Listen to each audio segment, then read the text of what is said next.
You read the title right. I'm leaving Sentinels. No, I'm just kidding. I was never even in Sentinels.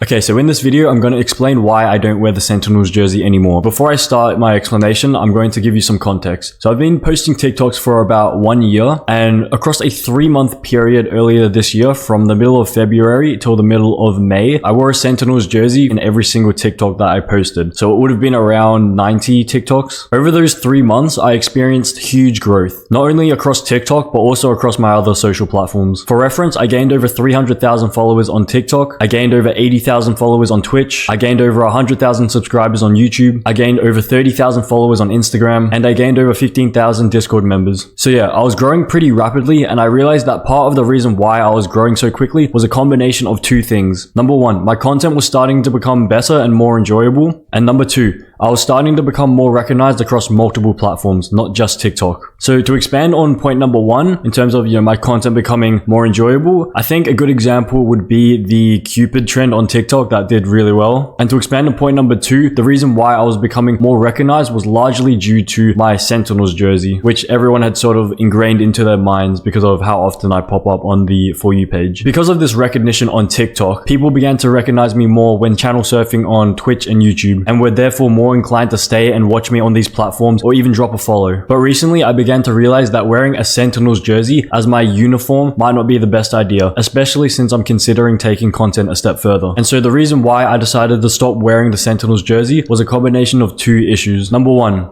I'm not in Sentinels, and if I was to continue wearing the jersey, this would sort of be misrepresentation, and it would also limit my future org opportunities if people genuinely thought I was actually part of Sentinels. Number two, the success of my content would be largely dependent on the success of the Sentinels. Although I love Sentinels and I think they're doing great, I want to have more control over my own fate, and I therefore want to become more independent and not known for any ties or association with orgs. So basically, to answer the question of why I don't wear the Sentinels jersey anymore, I want to become a more independent creator, known for my unique content rather than any ties or associations with an org. When people hear the name ElevenZ, I want them to think about the gritty and all my other things, rather than the guy that just wears the Sentinels jersey or the guy that looks like tens. So instead, I just wear this plain red t-shirt. I hope this clears everything up, and if you have any questions, drop them down in the comments below, and I'll probably respond to them in another video.